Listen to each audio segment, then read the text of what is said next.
Բարեկալություն Civilnet մինչ հարցազրույցին անցնելը խնդրում ենք հավանել այս տեսանյութը, թե տարածել սոցիալական ցանցերի ձեր էջերով, ինչպես նաև բաժանորդագրվել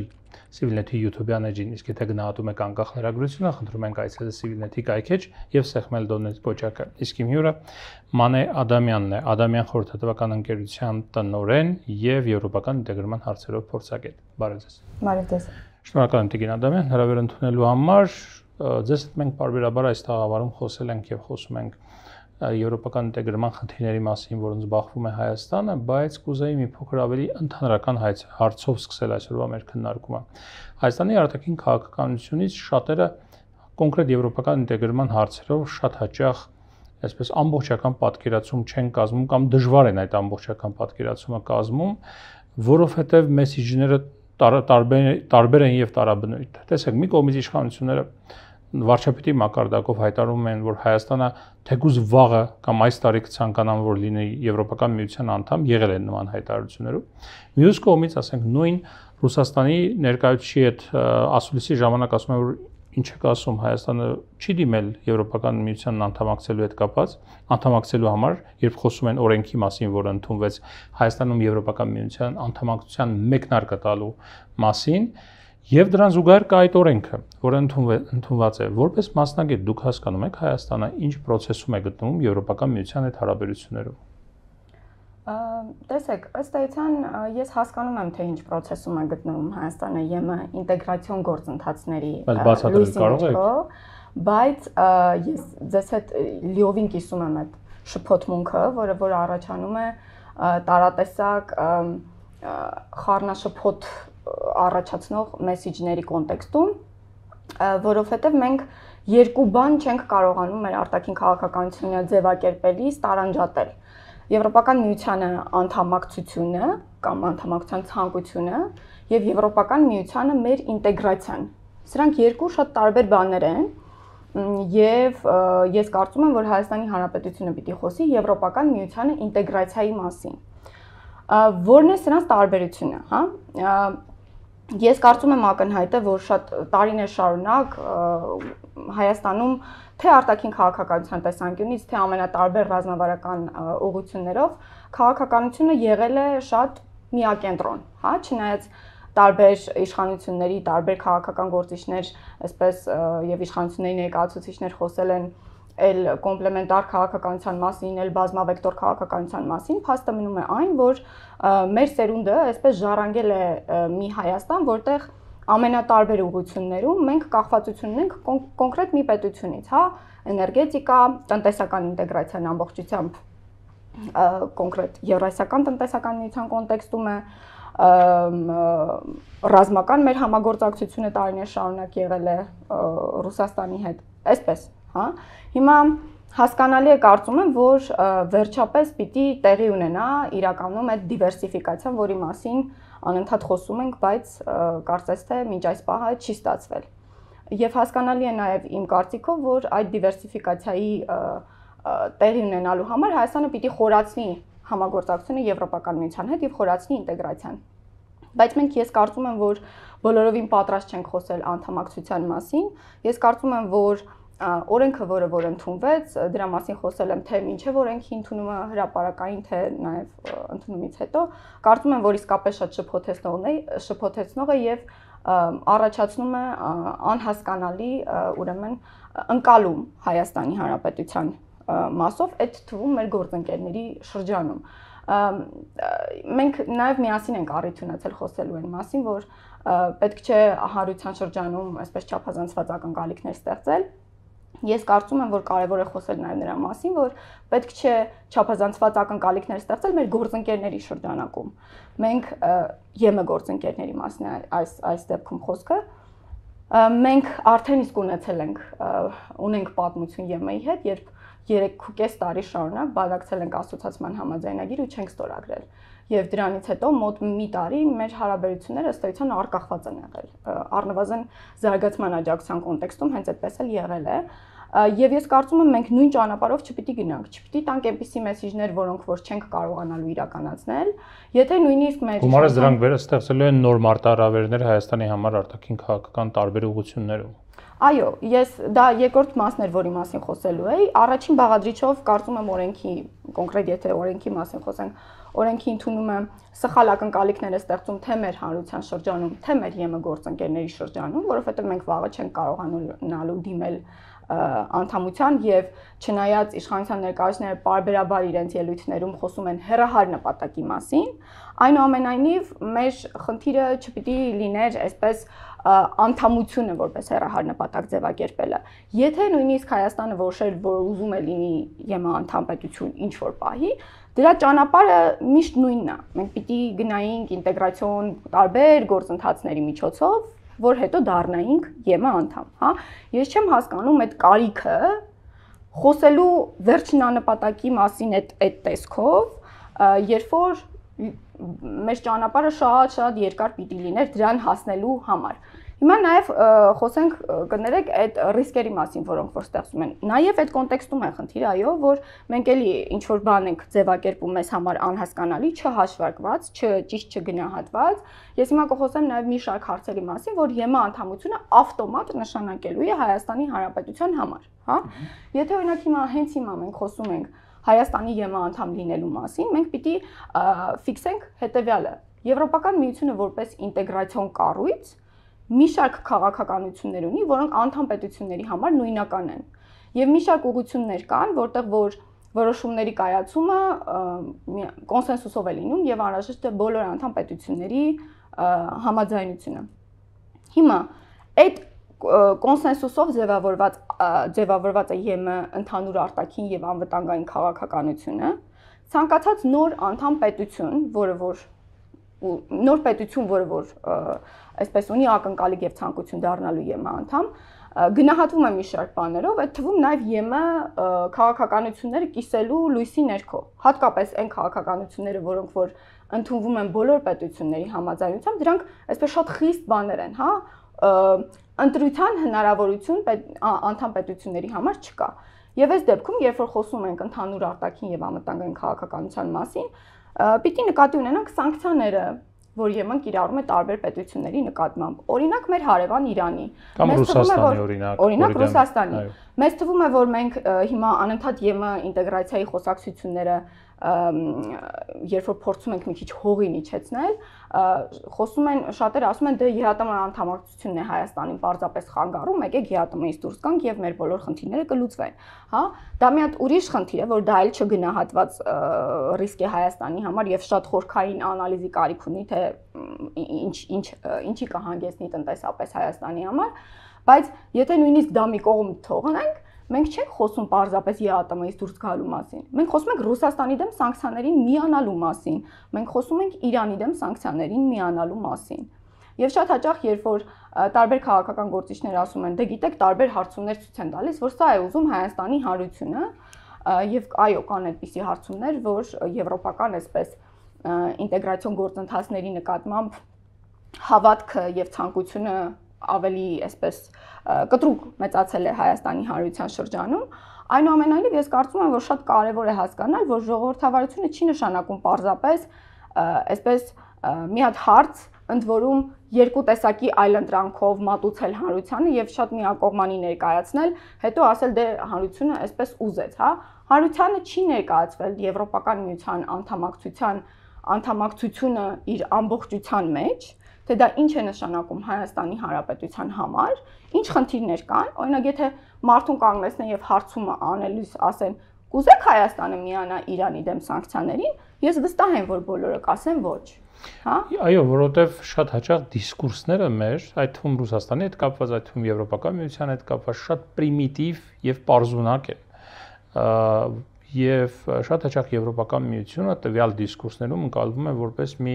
ձմեռ պապի, եթե այդ ձմեռ պապին մենք ճիշտ ձևով կանչենք մեր տուն, ինքը կգա եւ համապատասխան խաղալիքներ մեզ կբերի տարբեր, ուրեմն բարիքների տեսքով, կլինեն փող, ռեֆորմներ, չգիտեմ, ժողովրդավարություն, ազատ արդար ընտրություններ եւ այլ եւ տնտեսական բարիք, տարբեր բարիքներ։ Մյուս կողմը չի ասվում դրա կամ դա ամբողջական փաթեթով չի ներկայացվում եւ սա քաղաքականություն է կարծում եմ։ Իհարկե, ես համաձայն եմ ձեզ հետ։ Նաև ես երբ որ խոսում եմ անդամակցության եւ ինտեգրացիայի տարբերության մասին, կուզեի նաև երկրների օրինակներով խոսենք, հա։ Անդամակցությունը, ես ինչպես օրինակ նշեցի, մի ուղղություն նշեցի ընդհանուր անվտանգային եւ արտաքին քաղաքականությունը, որ բոլոր անդամ պետությունների համար պարտադիր է, բայց կան բաներ, որոնք որ պետությունները, այդ նույնիսկ անդամ պետությունները կարող են ընտրել, ինտեգրվել կոնկրետ դրան, թե ոչ։ Օրինակ Շենգենը, օրինակ Եվրոն, կան պետություններ, որոնք լինելով ԵՄ անդամ, ինտեգրված չեն այս երկուսին, օրինակ, ասենք, չգիտեմ, Եվրոյի դեպքում Չեխիան չի միացել, Դանիան չի միացել, մի շարք պետություններ կան։ Շենգենի դեպքում կարծեմ Ռումինիան չկա Շենգենի դեպքում Ռումինիան եւ Բուլղարիան մասնակի են միացել, Կիպրոսը, Իռլանդիան Շենգենի մեջ չեն գտնվում եւ միևնույն ժամանակ կան պետություններ, որոնք շատ խիստ ինտեգրված են Եվրոպական միությանը, հանդիսանում են ընդհանուր շուկայի մաս եւ օրինակ Շենգենի մաս, ասենք Շվեյցարիան, Իսլանդիան, Նորվեգիան, Լիխտենշտեյնը, այս պետությունները շատ խիստ ինտեգրված են Եվրոպական միության հետ, բայց ԵՄ անդամ չեն։ Ես կարծում եմ սա է Հայաստանի ճանապարհը, որովհետեւ սա է միակ ճանապարհը, որը որ թույլ կտա մեզ ունենալով այն աշխարհագրությունը, որը որ ունենք, այն աշխարհաքաղաքական հարաբերությունները, որոնք որ կան եւ որոնցից փախնելու տեղ չունենք, կարող ենք մանևրել որոշակի բաներ, բայց կան բաներ, որոնք որ ստատիկ են, հա, այդ թվում մեր աշխարհագրությունն ու մեր հարևան պետությունները։ Հիմա այս ամենը հաշվի առնելով ես կարծում եմ, որ ինտեգրացիան է Հայաստանի համար ճիշտ ճանապարհը, խորացնելն է համագործակցությունը այն ուղղություններով, որոնք որ Հայաստանը ճիշտ կգտնի։ Եվ ես բերեցի պետությունների օրինակներ, որոնք շատ հաճախ ու մի շարք հարցերում ավելի խորը ինտեգրված են ԵՄ անդամ պետություններին, քան ԵՄ անդամ մի շարք պետություններ ԵՄ ինստիտուտներին են ինտեգրված։ Տեսեք Տիկին Ադամյան, այդ դեպքում ինչու Հայաստանում ընդունվեց համապատասխան անվանումով օրենքը, որ Հայաստանը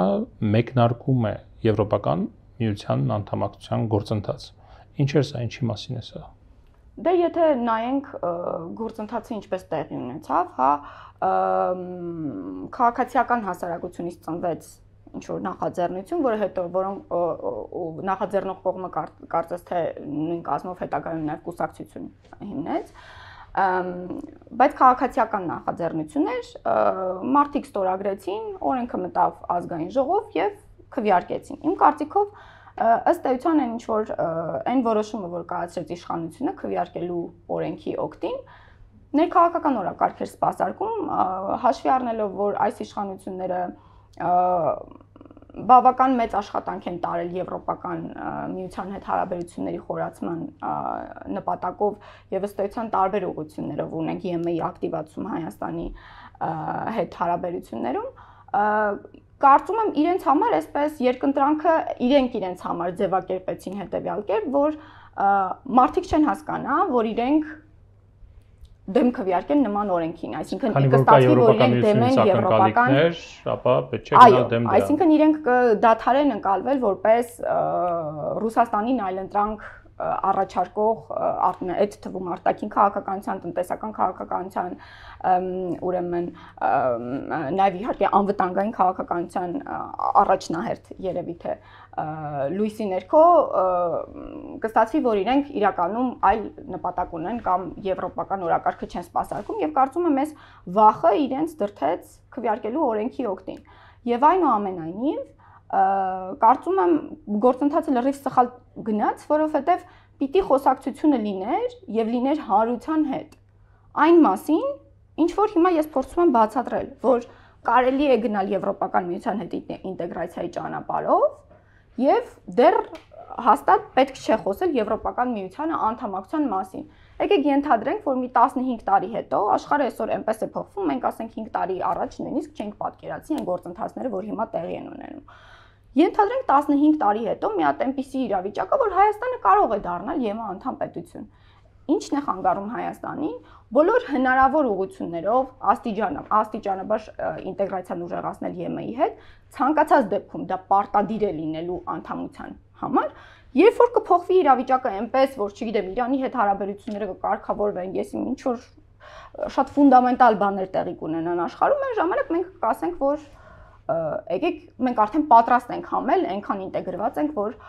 այլևս դա մեզնից ոչ երկար ժամանակ ոչ ջանք կխլի։ Ախր ինտեգրումը միայն գեղեցիկ խոսքեր չեն, որ մենք այդ ինտեգրվենք, էլ ավելի կմոտենանք Եվրոպայի հետ եւ Եվրոպա մեզ կտա, չգիտեմ, տնտեսական բարիքներ, շուկա կբացի մեր դեմ եւ այլ։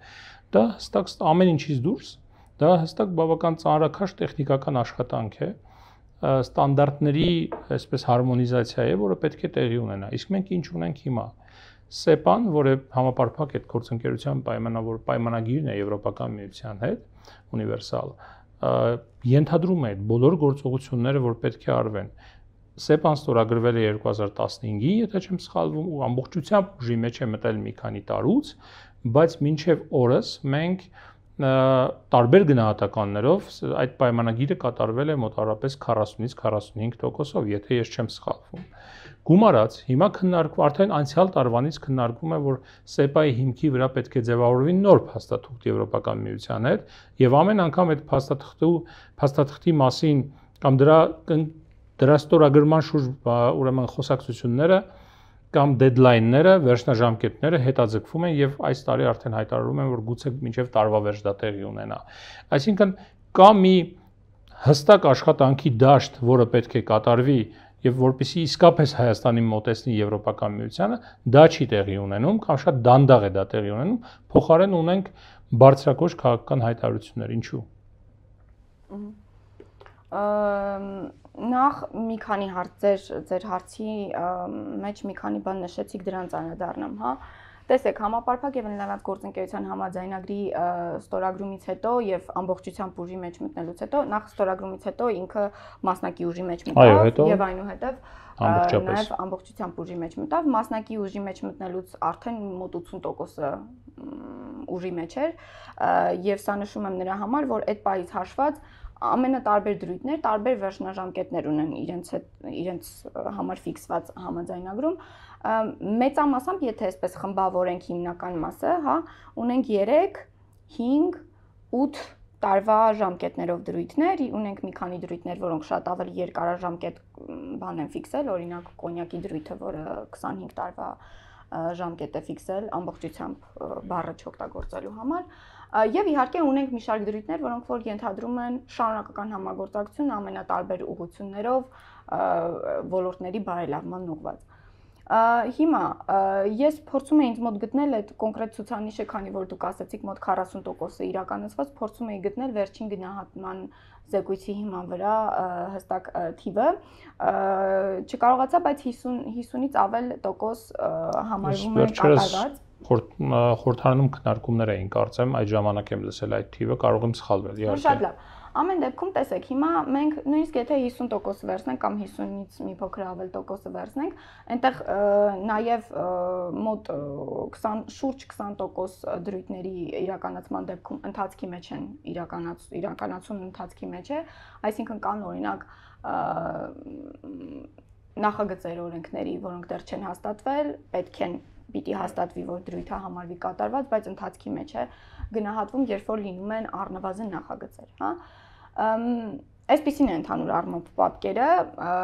եւ կային երևի թե այտենց մոտ 4-5% դրույթներ, որ ընդհանրապես որևէ աշխատանք չէր արվել այդ դրույթների իրականացման ուղղությամբ։ Սա վերջին մոնիտորինգային գնահատման արդյունքն է, որ իրականացվել էր թե հայկական կողմի, թե ԵՄ կողմի ներգրավվածությամբ եւ արտաքին փորձագետների ներգրավվածությամբ եւս։ Ընդհանուր առմամբ համաձայնագրի իրականացումը դուք ճիշտ եք շատ առումներով ենթադրում է շատ տեխնիկական աշխատանք։ Մեզանում շատ ենք խոսում SEPA-ի մասին, բայց հիմնականում խոսում ենք քաղաքական բլոկի մասին, որը ընդհանրապես մի մասն է այդ ամբողջ համաձայնագրից։ Ամենատարբեր ուղղություններով մոտարկում է նախատեսված օրենսդրական եւ դա իսկապես շատ բարդ տեխնիկական գործ է եւ ես քանի որ տարիներ շարունակ դրանով զբաղվել եմ կարող եմ ձեզ նաեւ ասել որ շատ կառավարությունում եք դրանով զբաղվել այո եկեք հստակեցնենք որ արդյոք իմանան ինչի եւ կառավարությունում եմ դրանով զբաղվել եւ հիմա որպես անկախ փորձագետ տարբեր ծրագրերի շրջանակում ներգրավում եմ այդ թվում հիմնականում ներգրավում եմ Եվրոպական միության կողմից որպես ներգրաված կողմ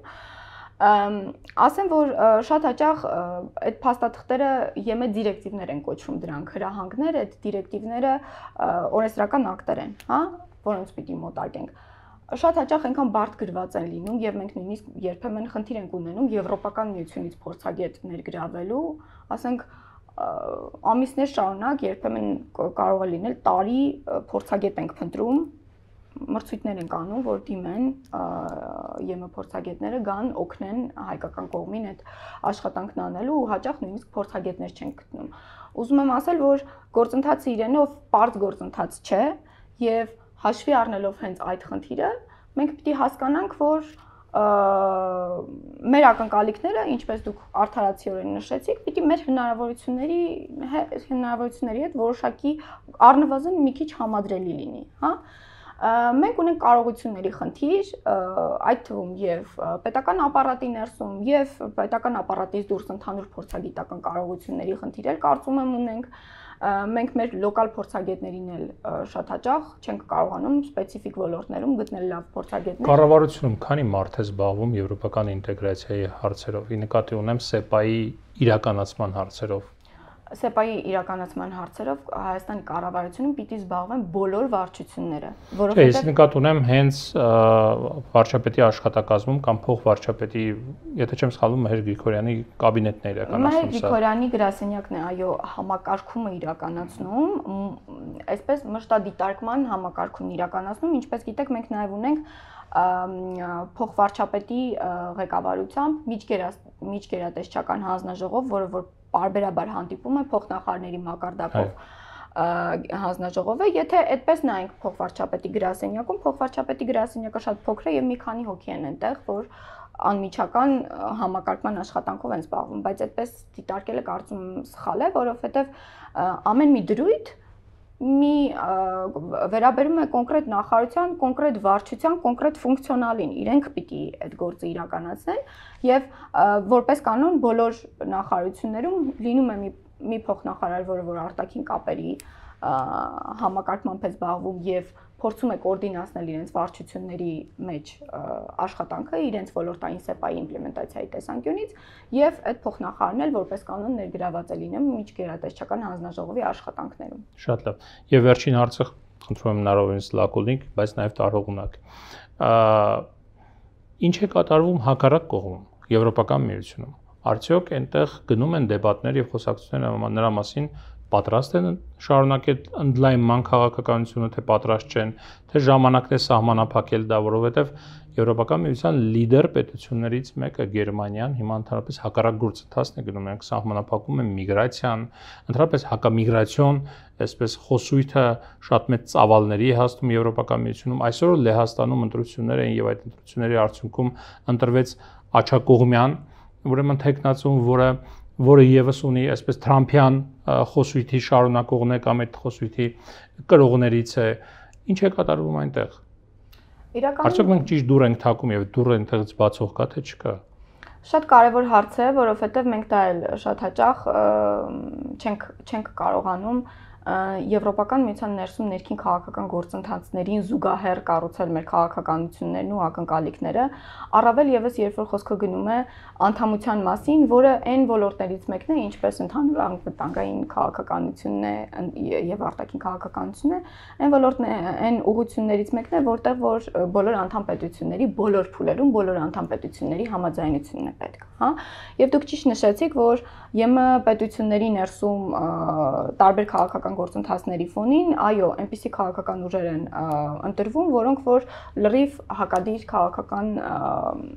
ուրեմն ընկալումներ ունեն, առնվազն միգրացիայի մասով ու այսպես մի շարք ուղղություններով, որոնք որ կարող են խանգարել նաև ընդլայնման գործընթացին։ Եմեն 7 փուլ է անցել ընդլայնման, դրանցից որևէ մեկը տենց շատ հեշտ ու սահուն կարծես թե չի եղել, գուցե այն առաջին մի քանիսը ավելի հեշտ լիներ։ Ես դες իդեպ նշեմ, որ վերջերս Երևանում տեղի ունեցած Երևանյան երկխոսության ֆորումի շրջանակում մի պանել կար, որը որ հենց վերաբերում էր ընդլայնման գործընթացին եւ մասնակցում էին ԵՄ անդամ պետությունների արտաքին գործերի փոխնախարարներ։ Եվ հարցը ինչեց, թե արդյոք, որովհետև մեզանում էլ են ասում, դա քաղաքական հարց է, մենք կարող ենք, ԵՄ-ն կարող է քաղաքական կամք ցույց տալ եւ բարձեցնել Հայաստանի համար սա, նա եւ այլն բան։ ու հարց հնչեց, արդյոք այս ամբողջ, որովհետև մի շարք պետություններ կան, որոնք որ տեխնացուի կարգավիճակ ունեն արդեն տարիներ շարունակ, կարծես թե ամեն բանի համապատասխանում են եւ այնուամենայնիվ չեն կարողանում դառնալ ԵՄԱ անդամ պետություն ու այսպես ընդվզում կա նաեւ այս պետությունների շրջանակում։ Հարցը հետեւյալն էր, թե արդյոք սա քաղաքականություն է, որը որ ուղղված է ընդլայնումը դադարեցնելուն կամ դանդաղեցնելուն եւ արդյոք օրինակ Հայաստանի նման պետությունները, որոնք որ մեծ ցանկություն ունեն եւ կարծես ամեն ինչ անում են, հնարավոր չէ իրենց համար բարձեցնել այդ ամեն բանը, այդ ամեն գործընթացը եւ բոլոր մասնակիցները, ովքեր որ խոսեցին այն մասին, որ ինտեգրացիոն կառույցը այն նպատակն ունի, որ սահմանի կանոններ եւ բոլորը հետևեն այդ կանոններին եւ այդ կանոնների ամբողջությունն է դա իմաստ տալիս ինտեգրացիոն կառույցին, հա, հակառակ դեպքում մենք ուղղակի կլինենք առանձին անդամ պետություններ եւ շատ տարբեր մակարդակներում կհամագործակցեինք իրար հետ։ Հետևաբար այն ինչ որ ֆիքսված է որպես Եվրոպական միության առանցքային քաղաքականություններ եւ այն հատկապես այն ուղղություններում, որոնք որ ենթադրում են բոլորի համաձայնությունը, մենք պիտի ֆիքսենք, որ սրանք փոփոխման ենթակա չեն, Հայաստանի համար եւս չեն փոխվելու, գործող տեխնացու պետությունների համար, որոնք շատ ավելի խորացված ինտեգրացիոն գործընթաց են անցել եւ ըստ էության գրեթե ամեն ինչում ներդաշնակեցրել են իրենց քաղաքականությունները, նույնիսկ իրենց համար խնդիրներ կան եւ հաշվի առնելով նաեւ ձեր նշած տենդենսները, կարծում եմ այս գործընթացը շարունակելու է լինել ել ավելի բարդ ներքին դեբատներ է առաջացնելու ԵՄ-ի ներսում ավելի խիստ գործընթացների լույսի ներքո եւ հաստատ չեն կարող ակնկալել պարզեցումներ, այլ բոլորովին հակառակը հաշվի առնելով նաեւ անդամ պետություններում տեղի ունեցող գործընթացները։ Շնորհակալ եմ։ Ես էլ եմ շնորհակալ։ Civilnet տաղավարում ես զրուցեցի Մանե Ադամյանի հետ։ Առողջ եղեք։ Կհանդիպենք։